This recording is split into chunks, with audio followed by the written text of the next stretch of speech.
नमस्कार, स्वागत है आपका पावर ब्रेकफास्ट में। आपके साथ मैं हूं नेहा आनंद। चलिए देख लेते हैं कि सोमवार सुबह हमारे मार्केट्स के लिए ग्लोबल बाजार से कैसे संकेत तो बिल्कुल अच्छे नहीं है। एसजीएक्स निफ्टी की बात करें, 400 अंकों से अधिक की गिरावट दिखाई दे रही है।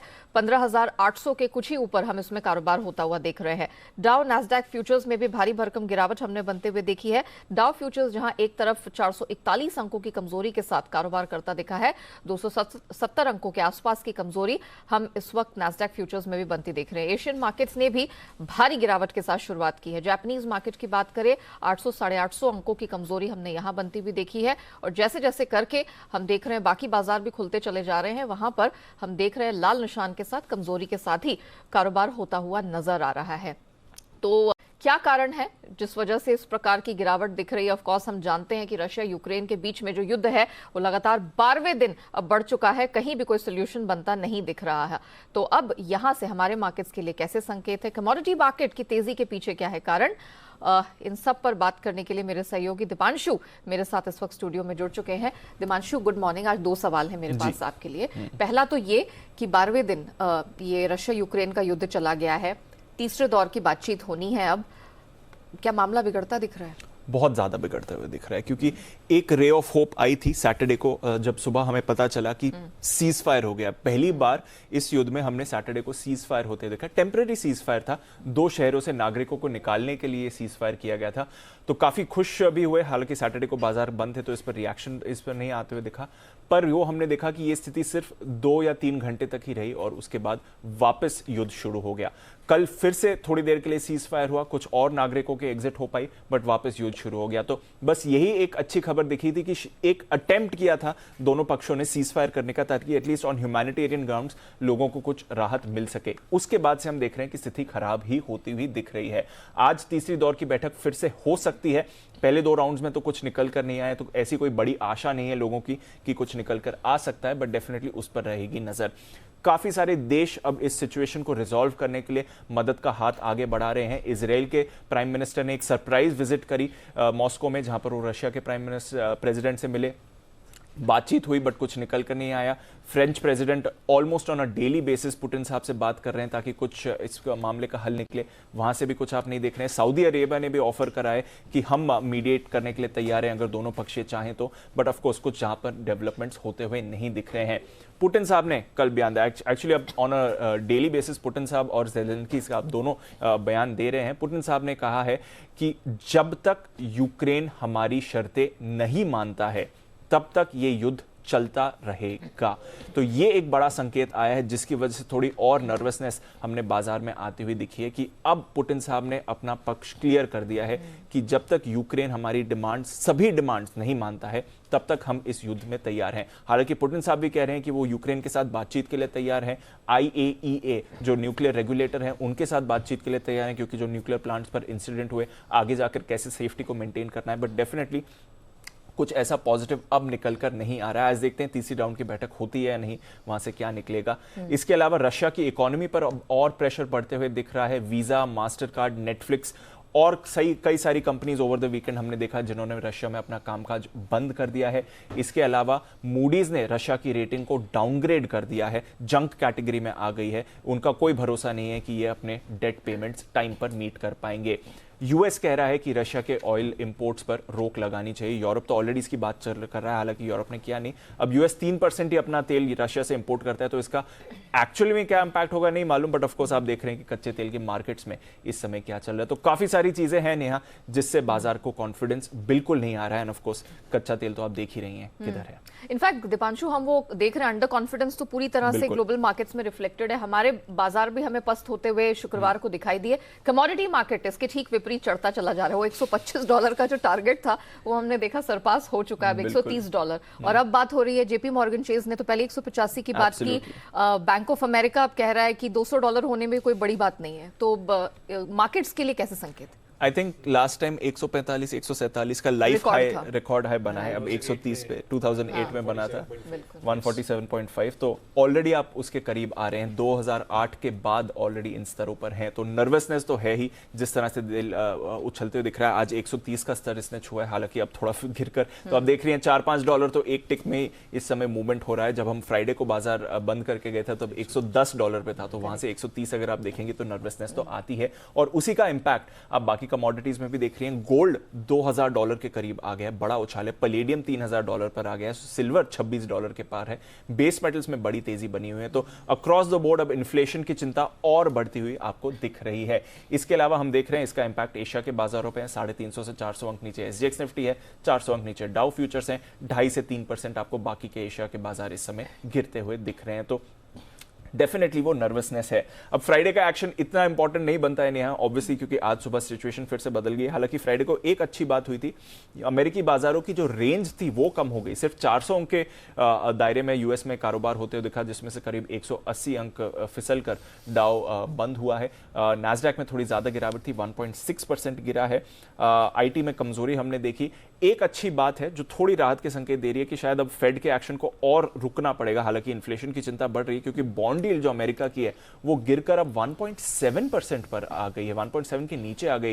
यही 2% थी 2 हफ्ते पहले, तो 30 बेसिस पॉइंट का रिडक्शन बॉन्ड यील्ड में, ये कहीं ना कहीं बाजार इस पर पॉजिटिवली आगे रिएक्ट कर सकता है, अभी तो नहीं करने वाला है।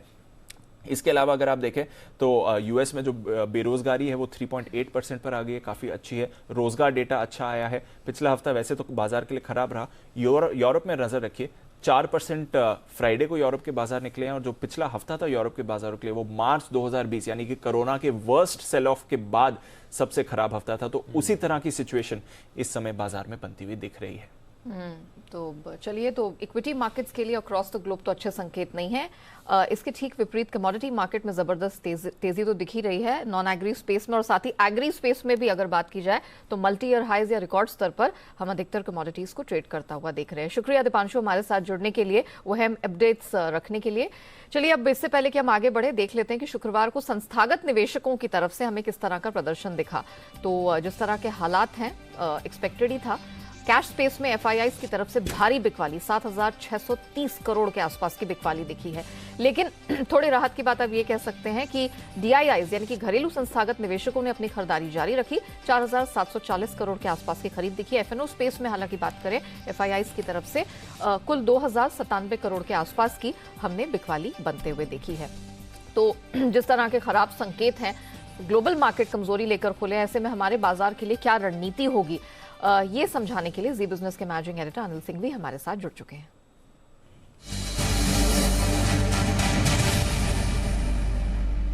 Anil sir, good morning. एक और खराब ग्लोबल संकेतों वाला दिन है, तो जरा बताइए सर, जिस तरह की भारी गिरावट है, ट्रेडर्स और निवेशकों के लिए आपकी क्या सलाह होगी? Good morning Neha. देखिए, सलाह तो वही साफ है, क्योंकि जिस तरह से बाजार बिहेव कर रहे हैं वो बहुत ही डरावने हैं, और जाहिर सी बात है कि अब सिर्फ आपके लिए एक समस्या नहीं है जो कि रूस और यूक्रेन के युद्ध की, इसके साथ ही साथ आपके सामने कच्चा तेल और बाकी कमोडिटीज में जिस तरह से दाम बढ़ रहे हैं, वो एक बहुत बड़ी चिंता की बात है। महंगाई बढ़ाने के लिहाज से, ब्याज दरें बढ़ने के दर के लिहाज से। दूसरी तरफ एफआईआईज की तरफ से बिकवाली भी काफी जबरदस्त है। सो ओवरऑल अगर आप देखें तो संकेत खराब है। इसमें ट्रेडर्स के लिए वही है कि जो कुछ भी आपको ट्रेड करना है, इंट्राडे ट्रेड करें, ओवरनाइट पोजीशन रखना बहुत रिस्की है, स्पेशली लॉन्ग साइड पर। इन्वेस्टर्स का जहाँ तक सवाल है, इसमें कोई डाउट नहीं है, आप हम सब जानते हैं कि हफ्ते 2 हफ्ते जितना भी समय लगे, अल्टीमेटली ये युद्ध खत्म होगा, उसके बाद बाजार स्टेबल होकर थोड़ा सा बेहतर होने की कोशिश करेंगे। लेकिन तब तक आपको ये देखना है कि क्या अपनी पोजीशन को आप संभाल पाते हैं, और अगर यहाँ से भी और नीचे के लेवल दिखते हैं तो वो आपको झेलने की ताकत है। सो बेहतर ये है कि क्वालिटी चेक कर लें, अच्छी क्वालिटी के स्टॉक्स अपने पोर्टफोलियो में रखें। अपना फॉर्मूला वही है, जिस दिन बड़ी गिरावट दिखे उस दिन आप 25%, 15%, 20% अपना पैसा लगाते रहें, और जिस दिन नॉर्मल 100, 200, 300 पॉइंट की गिरावट निफ्टी में हो उस दिन आप इंतजार करें लोअर लेवल्स लगाने का। सो आई थिंक ग्रेजुअली पैसा लगाने का मौका ये बाजार दे रहा है, लेकिन यही कि आपको व्यू लंबा रखना होगा।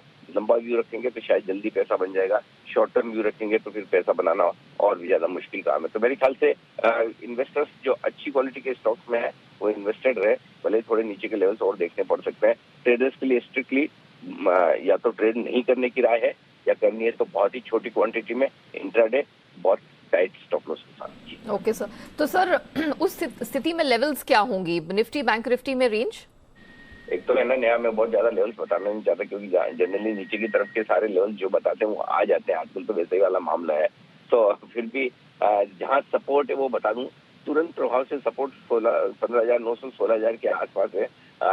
इस लेवल के नीचे जाने के बाद आपको थोड़ी सी और कमजोरी बढ़ती हुई नजर आएगी, तो ये आपके लिए इम्पोर्टेंट सपोर्ट लेवल हो गया निफ्टी पर, इस वक्त जिस पर आपको फोकस करना है। इसके अलावा ऊपर की तरफ वैसे तो देखा जाए तो बहुत अपसाइड बहुत ज्यादा है नहीं, लेकिन फिर भी 16,350 16,450 ये आपके लिए अपसाइड बनेगी जिस पर आपको फोकस करना है। जहाँ तक बैंक निफ्टी का सवाल है, 33,900 के नीचे नई रिस्क खुलती हुई दिखती तो वो 33,500 33,600 की रेंज हो सकती है, जहाँ पर अगला सपोर्ट बैंक निफ्टी लेने की कोशिश करे। और बैंक निफ्टी के लिए 34,900 35,100 ऊपर की तरफ रुकावट की रेंज होगी, जहाँ पर आपको फोकस करना चाहिए। जी okay sir, thank you so much हमारे साथ जुड़ने के लिए सर, और बताने के लिए कि कितनी सतर्कता के साथ और कितने पेशेंस के साथ ट्रेडर्स और निवेशकों को यहाँ कारोबार करने की जरूरत है। मैं दर्शकों की सहूलियत के लिए वो लेवल्स रिपीट कर देती हूँ, सपोर्ट और अपर रेंज। तो निफ्टी में 15,900 16,000 एक सपोर्ट रेंज आज के लिए बनती दिख रही है, अपसाइड में 16,350 से 450 ये आज के लिए एक अपर बैंड साबित हो सकता है, लेकिन सतर्क रहिएगा। वहीं बैंक निफ्टी का जहां तक सवाल है, क्लियरली सर की तरफ से जो रिकमेंडेशन निकल कर आ रही है 33,500 से 33,600 ये बैंक निफ्टी में आज एक सपोर्ट रेंज का काम करेगा, तो इस लेवल पे फोकस करके चलिएगा। बीते सत्र में हमने तकरीबन 1.5% के आसपास की करेक्शन देखी थी, 34,400 के पास हमने क्लोजिंग देखी थी। वहीं अपर रेंज 34,900 से 35,100 ये बैंक निफ्टी में आज के लिए अपर रेंज साबित होगी। चलिए, हमने ये तो जान लिया कि आज ट्रेडर्स के लिए खासतौर से निफ्टी बैंक निफ्टी में वो क्या रेंज है जिसमें कारोबार करना है, लेकिन रूस यूक्रेन का तनाव, जैसे कि मैंने अपने सहयोगी दीपांशु से भी बात की थी, कहीं भी छटता हुआ दिख नहीं रहा, बढ़ता जा रहा है तनाव। ऐसे में मार्केट के लिए क्या राय होगी, इस पर हम बात करेंगे। Market expert VK Sharma ji हमारे साथ जुड़ चुके हैं। Sharma sir, good morning. हम लगातार ये कहते चले आ रहे थे कि 10 दिन में 15 दिन में मैटर सॉर्ट आउट होगा, 12वें दिन ये युद्ध चला गया है। सर, कितने बुरे हालात दिख रहे हैं, और हमारे जो मार्केट पार्टिसिपेंट्स है, व्यूअर्स है, उनके लिए आपकी सलाह? देखिए, ये इस वक्त ये समझना बहुत आवश्यक है कि जो चीज शुरू में सोची गई थी कि ये 2 दिन में 3 दिन में युद्ध समाप्त हो जाएगा और उसके बाद में कोई ऐसी अड़चन नहीं आएगी, लेकिन ऐसा हुआ नहीं है। ऐसा हुआ नहीं है तो इसका मतलब ये कि ये मार्केट और खराब हो सकता है। ठीक है, तो अगर आपने अपना पूरा कैश झोंक दिया था तो 10 या 20% कैश क्रिएट करने की आवश्यकता है।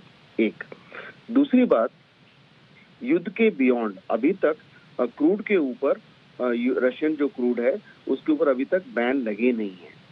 यूएस इस वक्त सोच रहा है कि उसके उन पे भी बैन लगाया जाए। अगर इस पे बैन लगा तो क्रूड का कोई हिसाब किताब नहीं है कि कहां तक जा सकता है। ध्यान रहे कि $130 प्रति बैरल टच करके 122 से तो आ ही गया है। ये कभी भी 147 148 जो पुराना हाई था वो उसको भी क्रॉस कर सकता है, जो 2008 में हमने देखा था। ध्यान रखिए कि मार्केट ने हाई बनाया था अपने जनवरी 2008 में और क्रूड ने हाई बनाया था जुलाई 2008 में। तो ये एक जब कभी भी कमोडिटीज भी गिरने लगेंगी तो उस वक्त भी उनको लेना नहीं पड़ेगा, ऐसा लगेगा कि ये लेना चाहिए, उस वक्त भी उनको दिक्कत रहेगी। तो इस वक्त मेरे ख्याल से थोड़े से कैश पे बैठे रहें। हाँ, ट्रेडिंग में जब कभी भी मार्केट 300 या पॉइंट जैसा निफ्टी नीचे खुलता है तो एक आवश्यक उस वक्त स्टॉप लॉस लेके आप काम कर सकते हैं, लेकिन वो कैरी फॉरवर्ड नहीं करना है। फिर दुनिया भर की दिक्कतें हैं। आज हमारे एग्जिट पोल का रिजल्ट आएंगे शाम को, फिर और उसके बाद में इसी सप्ताह यूरोपियन समुदाय की मीटिंग, फिर फेड की मीटिंग और फिर इलेक्शन के रिजल्ट्स, ये सब कुछ आने वाले हैं। तो इतनी अनिश्चितताओं के बीच थोड़ा सा कैश पे बैठना अच्छा, लेकिन अगर मार्केट मौके देता है नीचे तो उसको बाकायदा लेना चाहिए। इंटरडे ट्रेड आप बाकायदा कर सकते हैं, लेकिन स्टॉप लॉस के साथ। Thank you Sharma sir, point taken. And I am sure जो निवेशक हैं, जो इस समय व्यूअर्स आपको सुन रहे हैं, वो इस बात को ध्यान देंगे और अब अपने जो कैश है उसको प्रोटेक्ट करने की कोशिश करेंगे। एंड ऑफ कोर्स नीचे के स्तरों पर कुछ अच्छे लेवल्स तलाशेंगे जहां उन्हें पैसा लगाने का मौका मिले। चलिए, हमने ये तो जान लिया कि ब्रॉडर मार्केट्स में किस प्रकार की रिकमेंडेशन एक्सपर्ट्स की तरफ से है, लेकिन कौन से चुनिंदा स्टॉक्स हैं जिसमें आपको फोकस करके चलना चाहिए, खबरों के दम पर कहाँ एक्शन रहेगा। स्टॉक्स एंड न्यूज की पूरी लिस्ट लेकर मेरे सहयोगी कुशल गुप्ता इस वक्त स्टूडियो में मेरे साथ जुड़ चुके हैं। कुशल, गुड मॉर्निंग। जरा बताइए, मैक्रो हालात तो अच्छे नहीं है, लेकिन कई बार अच्छे स्टॉक्स में पैसा लगा के मोमेंटम के साथ मौका मिलता है, तो ट्रिगर्स क्या है? स्टॉक्स एंड न्यूज की लिस्ट क्या कहती है? बिल्कुल, तो काफी सारे ट्रिगर्स हैं आज के सत्र में जहां पर आपको फोकस रखना है। सबसे पहले नेहा मैं बता दूं आपको, कैडिला हेल्थकेयर, इसका नाम बदलकर अब जाइडस लाइफ साइंस होता हुआ दिखेगा आज से। साथ ही सन टीवी, मेट्रो ब्रांड्स और एनएलसी इंडिया पर फोकस रखिए, क्योंकि अंतरिम डिविडेंड पर आज यहां पर इन सभी कंपनियों की बोर्ड बैठक होने वाली है।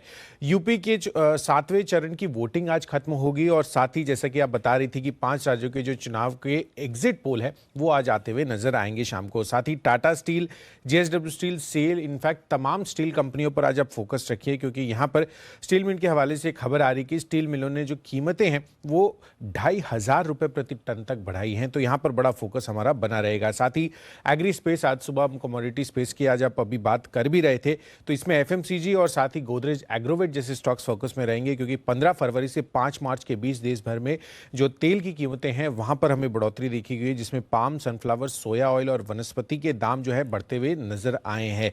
साथ ही जेके सीमेंट पर भी फोकस हमारा बना रहेगा, क्योंकि यहां पर कंपनी जो है अब पेंट बिजनेस में प्रवेश करने वाली है, और यहां पर उन्होंने डिसीजन दिया है कि अगले 5 सालों में करीबन 600 करोड़ रुपए के निवेश करते हुए नजर आएंगे, तो ये मंजूरी इनको बोर्ड से मिलती हुई दिखी है। साथ ही जो इंश्योरेंस कंपनियां हैं, खासकर ऑटो इंश्योरेंस करने वाली कंपनियां, ICICI Lombard, new India assurance और अन्य ऑटो स्टॉक्स भी फोकस में रहेंगे, क्योंकि 2.5 साल के बाद यहां पर थर्ड पार्टी इंश्योरेंस प्रीमियम जो है बढ़ता हुआ दिखेगा, और यहां पर ये ट्रांसपोर्ट मंत्रालय ने प्रस्तावित नोटिफिकेशन जो है जारी किया, और 6 से 23% तक यहां पर प्रीमियम की बढ़ोतरी होती हुई नजर आएगी। बालकृष्ण इंडस्ट्रीज, यहां पर इनके भोज यूनिट में कमर्शियल प्रोडक्शन शुरू हो गया है, और टायरों का जो प्रोडक्शन है वो 50,000 MTPA तक बढ़ा है, और अगले 6 महीनों में ये उत्पादन का लक्ष्य हासिल होता हुआ दिखेगा। नजारा टेक्नोलॉजीज, इनकी बोर्ड बैठक होने वाली थी, और यहां पर ये निकल कर आया कि डेटावर्क्स बिजनेस सॉल्यूशंस को करीबन कुल मिलाकर ये 25 करोड़ रुपए के शेयर जारी करेंगे। 2260 रुपए प्रति शेयर पर यहां पर ये शेयर जारी किए जाएंगे, और डील पूरी होने के बाद डेटावर्क्स में 33% हिस्सेदारी जो है कंपनी की होती हुई दिखेगी।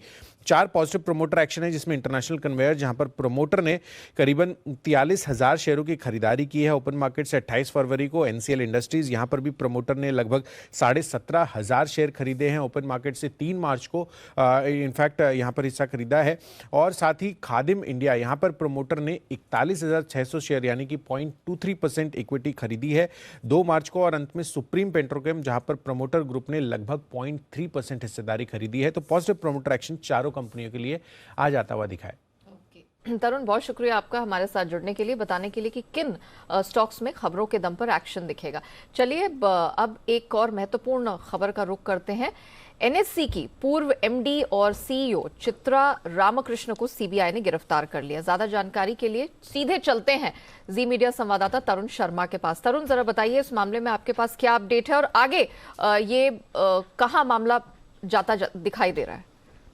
बिल्कुल, मैं बताना चाहूंगा कि चित्रा रामकृष्णन जो फॉर्मर एमडी एंड सीईओ है एनएससी की, उनको कल देर शाम अरेस्ट कर लिया गया है। लेकिन अब दर्शकों को मैं ये बताना चाहूंगा कि उनको अरेस्ट क्यों किया गया। एक तो एनएससी कोलोकेशन का मामला है, दूसरा जो गुरु का मामला है कि कौन स्पेशल गुरु थे, उसको देखते हुए अरेस्ट किया गया। लेकिन एनएससी की जो फॉर्मर एमडी है चित्रा रामकृष्णन, वो सीबीआई के सवालों से बच रही हैं। वो जो सीबीआई जो भी सवाल पूछ रहे हैं उनसे वो बचने की कोशिश कर रही हैं, और सब कुछ अपने जूनियर्स पे डालने की कोशिश कर रही है, जिसको सीबीआई मानने को तैयार नहीं है। क्योंकि सीबीआई का मानना है कि 2009 से 2013 के बीच में चाहे वो एमडी नहीं थी, लेकिन डीएमडी जरूर थी, डिप्टी मैनेजिंग डायरेक्टर थी एक्सचेंज के अंदर।